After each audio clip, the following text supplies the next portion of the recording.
Right now, Trade Union Federation Cosatu says its planned shutdown this Wednesday will take the form of a stay-away and a legally protected strike in protest against deteriorating economic conditions in the country. The country is facing two nationwide strike by Cosatu as well as SAFTU. These are not joint stayaways, but each one has a particular program, but all happening on Wednesday. The Federation believes their action is the only way to force government to pay attention to their concerns over high unemployment and rising costs of living. Joining us now to outline Cosatu's program of action is Cosatu President Zingiswa Losi. Good evening. Thank you very much for your time and for joining us tonight here on In Focus. I mean, the call to get government attention on issues that you have been raising is not something particularly that is new. You've made these calls several times to government using this particular arsenal as an alliance partner, but it seems as a tactic it is not very much effective in yourself getting your way. In fact, the more you make these calls and these stairways, the more the government leans towards what you call austerity measures. So is it not time to look at a different tactic that you can use to get your alliance partners to pay attention to you? Good evening, Thabo and the viewers of Newzroom Afrika. And we may have to decide, and workers and civil society may have to decide on what is the next tactic that must be used. But we are using what is available to us as a tool in terms of the Labor Relations Act. And I must also emphasize that the stay away on Wednesday, the issues that we are raising are not workplace issues. The issues that we are raising are socio-economic issues. They are not only affecting workers, they are affecting including the unemployed. They are affecting every person in South Africa who lives below the poverty line. And that is why we are calling on civil society organizations to join. The fuel hikes that we have seen, the electricity tariffs hikes that we have seen, the high cost of living, the unreliable electricity that we have seen, and the issues of poverty, unemployment, and inequality that continues to rise in our country, the collapse of state-owned entities that has a direct impact to the lives of our people in terms of the metro rails and them being getting on time at work, and those that do not have transport who are living far away from work, and including the people that are in the rural areas, the economy that is not creating employment. Those are not issues that are for only workers. Those are societal issues that Cosatu is raising. And that is why we're making this call. So whether government wants to listen now, including business, because we must also make this point that the call that we're making is not directed to government only, but it is also directed to the private sector. Businesses in this country who have benefited through tax cuts, tax rebates that government has given them, with the intention that they are going to reinvest in the economy and create jobs. They have not been able to do that. Actually, what we have observed is an investment strike from the private sector. So we are calling also on the private sector to say, let us all work together in ensuring that we implement the ESCOM social compact, we implement the economic recovery and reconstruction plan, that government also works towards prosecution of those that are found to be on the wrong side of the law in terms of corruption in this country. So one of the things, as you're saying, you're bringing the economy to a halt in order to make government to act with urgency. Is that not a contradiction? I mean, if you are going to sink this economy further, you are literally going to sink even that government further, because they will not be collecting much. So the urgency and the speed with which you want them to act would certainly not be the result of you halting the economy. Thabo, we ask a question. Whose economy are we talking about? Secondly, this economy comes to a standstill when ESCOM implements different stages of load shedding. Workers don't benefit from that. Small, medium enterprises are hit hard when ESCOM does that. People lose their investment that they have put in. No one understands or knows what tomorrow brings. And it cannot be then that a one-day national strike is gonna be defined as what will collapse the economy, when the consequences of the collapsing economy are what workers have to bear with. You have workers, Thabo, who earn 2,500 a month, and the cost of them getting to work is 3,500, meaning they borrow to get to work, but what they get at the end of the month after selling their labor is not even able to provide for the transport of them taking to work, meaning they are voluntarily in order for the private sector to maximize their profits. Is that an economy that is beneficial to the working class and the poor? And the answer surely is not yes in terms of that question. So we must ask, whose economy are we making reference to? Is it the economy that has been monopolized for the rich to continue to get rich, whilst the poor continue to live in abject poverty in our country? We have said now, South Africa is the most unequal society in the world. High levels of inequality continue to rise, unemployment and poverty. So we're asking, what have been the interventions of this economy to the lives of the ordinary South Africans? Yeah, I know you're saying this is not a labor issue, but it does tend to be a labor issue because you are asking people to stay away from work, but also asking others who are not in work to stay away from engaging in other economic activity.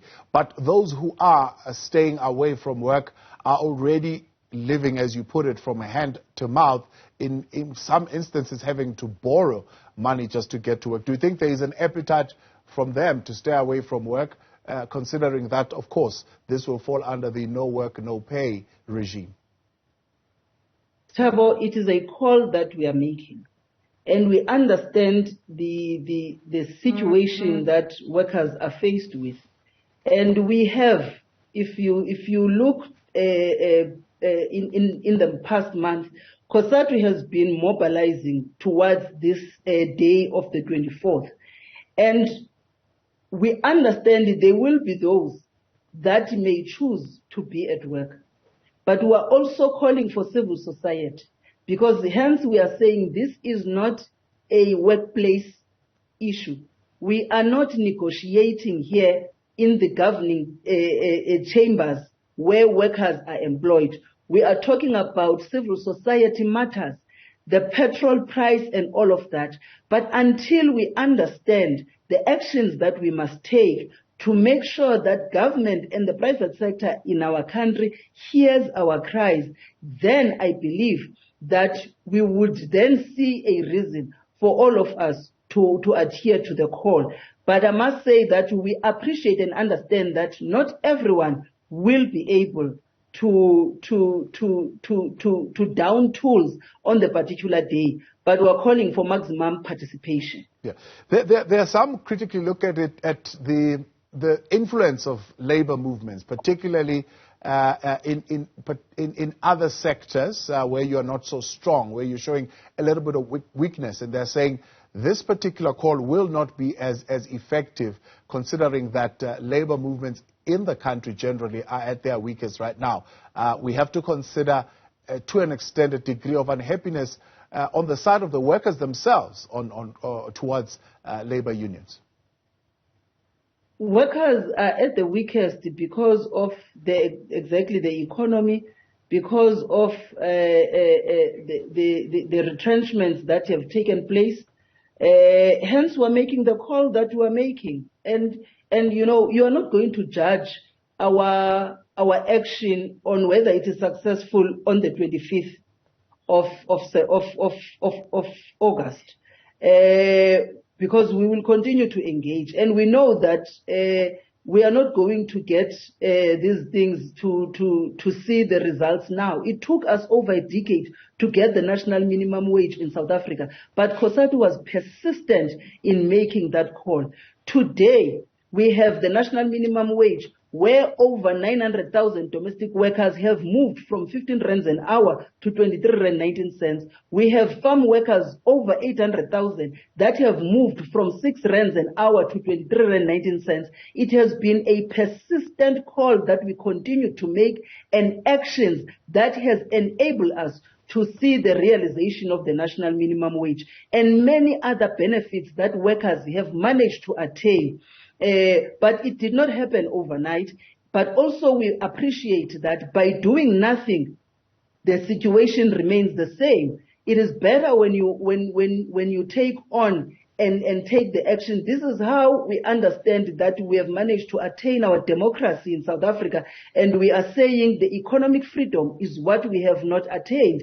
And therefore, by calling on government to do away with the neoliberal policies that are entrenching the inequalities, the high levels of unemployment in our country and poverty, if it will call us to continue to apply for Section 77 once every year, this is what we will do. And by the way, we only go on Section 77 only once a year. Maybe for government to hear us and business, we may need to reconsider, as you say, as a tactic, to maybe take it on a quarterly basis.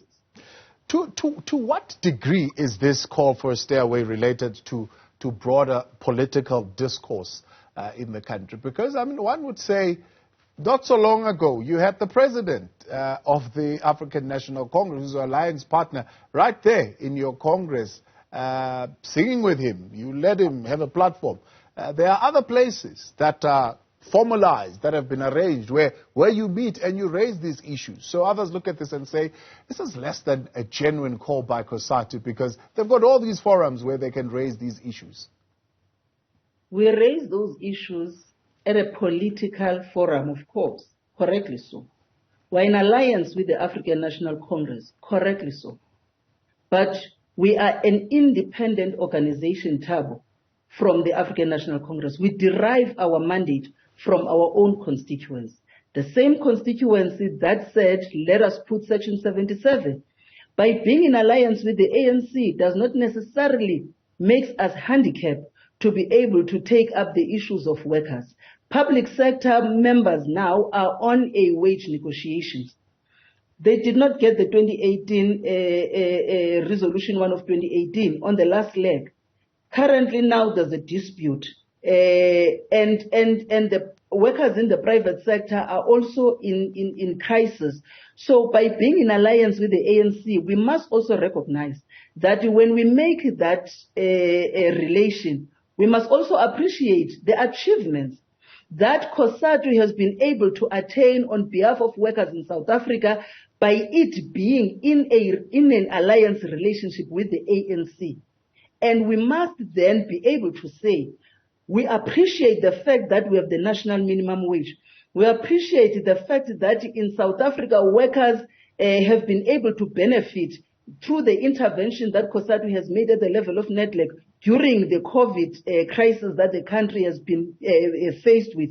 We must also be able to say that through the relationship of Cosatu and the African National Congress, Cosatu has been able to ensure that workers, particularly women, have been able to benefit through the Unemployment Insurance Fund by the extension of their benefit of maternity, including those that are unable to bear kids. So we must be able to look at what has been the positive spin-offs of Cosatu being in alliance with the ANC, in as much as we want to say that what is the benefit of Cosatu when Cosatu is marching and yet it shared a platform with the ANC president.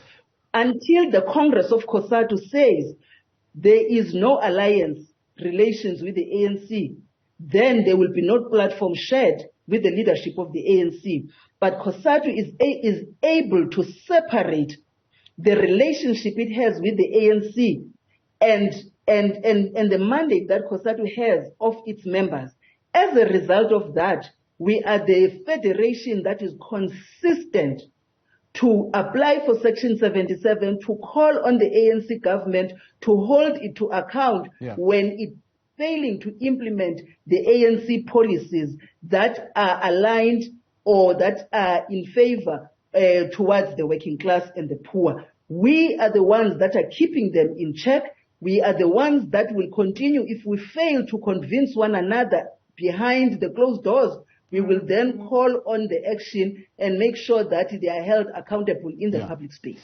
It's very difficult to convince many on that. You're calling it keeping them in check. Listen to what these WhatsApp messages are saying. They are not reading it as keeping them in check. But here's what people are saying on 072-110-5584. A shutdown called by Cosatu and others is not trustworthy. It's just window dressing because Cosatu is in bed with the ANC government. This one says, Thabo, Cosatu thinks public servants are fools. The government will listen to them if they stop babysitting the ANC and its president. You calling it keeping them in check. They're calling it being in bed with the ANC. Others are saying you are babysitting the ANC. I ask that question again. To what degree is this stay away related to broader political discourse? This is a socio-economic strike convened by Cosatu on socio-economic issues. We are not babysitting the African National Congress. We are calling on the ANC government because with the ANC as a political party, we agree on what is to be done. When then the ANC government, those that are deployed in government, are doing contrary to what the ANC is expecting of them and the alliance partners, we have to keep them in check. So if by us doing that, it is understood differently, we know what is our mandate as a federation. We know how we define our relationship with the African National Congress. Yeah. We know what have been the benefits that the people of this country and workers have benefited through the relationship of Cosatu being in alliance with the ANC. And we also understand, Thabo, as I've said, what has been the shortcomings. Hence, we do not shy away from speaking about those issues. So when we must also separate the fact that there is an ANC government that is an employer, that the public sector bargaining, the bargaining council is engaged with as an employer. So as private sector workers get to be engaged during wage negotiations with their employers in the private sector. So the role of the federation, insofar as the two, is to then speak at the level of NADLEC to talk about the very same issues that we are talking about, that we are taking on strike, that government must implement. So the public sector, when workers are not happy with the government of the ANC in terms of the negotiations that are taking place and them being an employer, Cosatu is supporting them if they are making a call to go on a strike on the wage issues. Yeah. So we are very clear on where we stand. We have always stood with our members.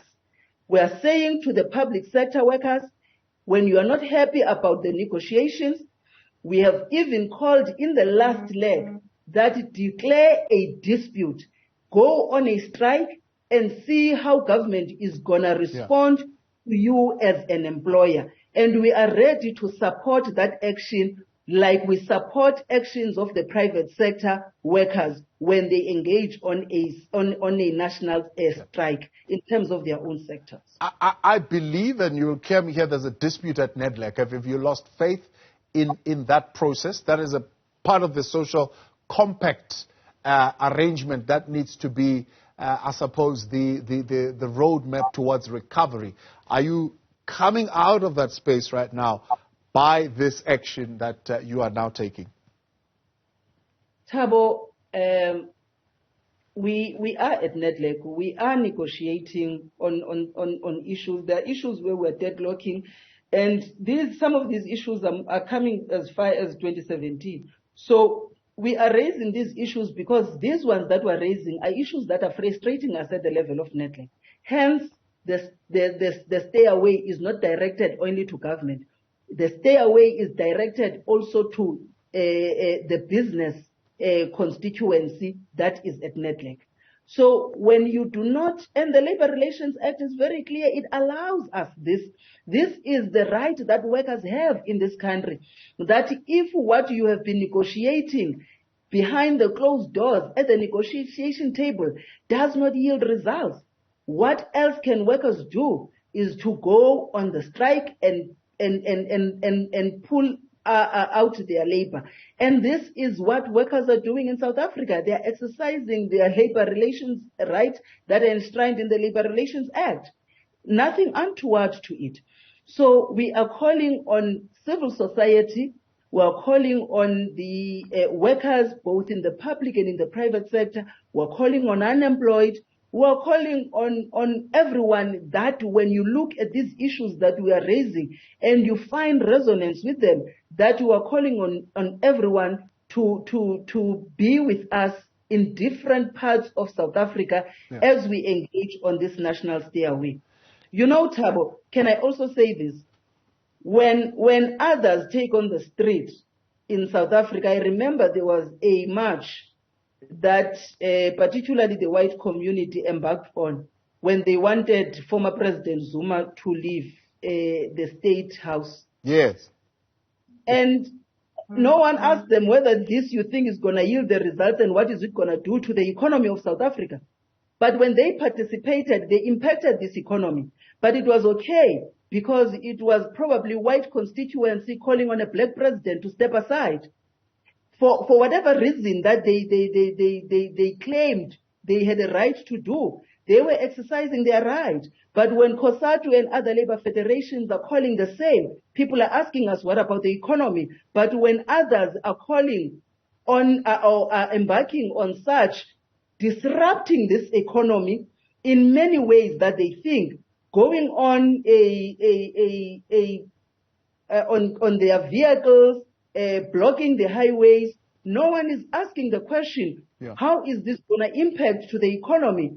Because it is okay, because the call is for a black president to step aside by a white constituency. So it does not have an impact on the economy. Speaking of business and the call that you're making, you're calling for major investment boost to the economy so that we can create jobs. One would say, surely Cosatu knows it doesn't work like that. You don't just call for investment, right? You create an environment for that investment to be brought in and for the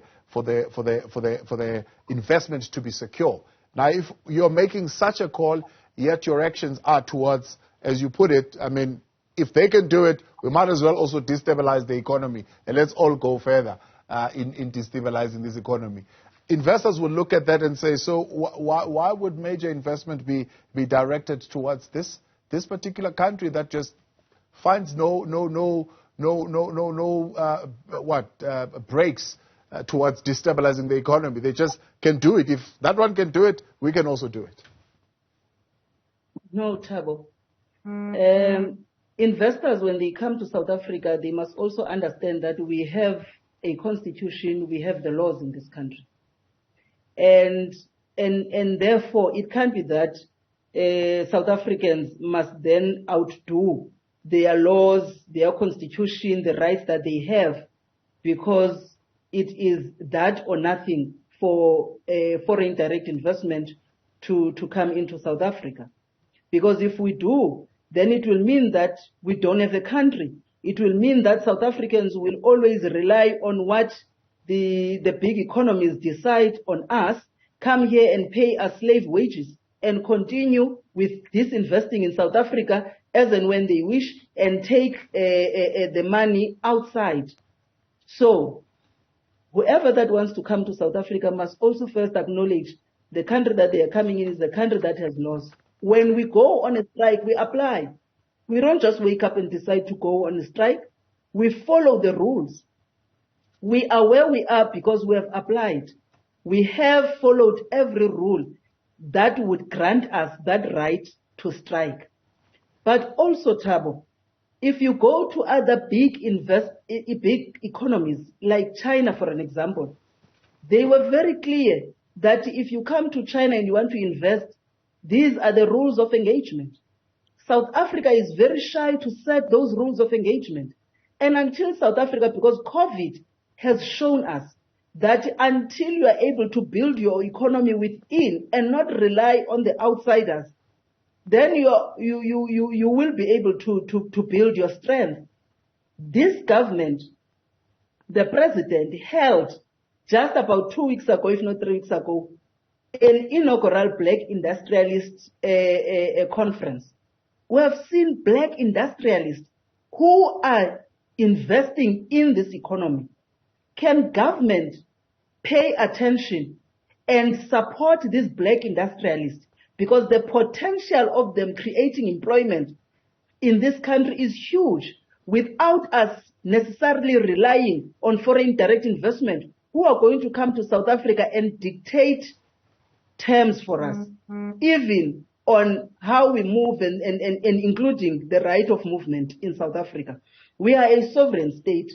Yes, indeed, foreign direct investment is important, but it cannot also be that we will see that South Africans living in abject poverty and the triple crisis continue to rise because we are unable to tell those that are coming to invest that a national minimum wage is 23 rand 19 cents in South Africa, and you're not allowed to pay anyone below that as a minimum, and that South Africans have a right to a living wage.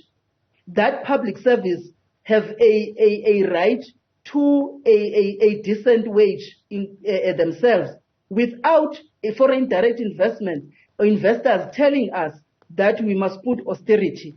And when you do put austerity measures, the end result of it is that you put budget cuts on health, you put budget cuts on education. Whose education, for whose people, for whose children? At the end of the day, we continue to be an economy that is unable to grow because we allow everyone to come in and do as they wish, and when they are not happy, they leave South Africa. So Zingiswa, let's leave it there. Much appreciated as always. I thank you for coming on and for joining us tonight here on In Focus. President of Cosatu there, Zingiswa Losi. Cosatu planning to bring the economy to a halt in order to get government to act with urgency. Let's have a look at what you are saying tonight. 072110554 coming through on WhatsApp. Good evening. Things are expensive. Now petrol, food and electricity. No jobs for the youth. We are really tired indeed. Now is the right time to strike. Cosatu has failed South Africa. Now grandstanding once more. Where have they been? Are they going to pay us for Wednesday? The shutdown is just to tick the box so that people will think that something is being done. Resolution 1 of 2018 has not been implemented, and yet it's business as usual. Appreciate your engagement tonight.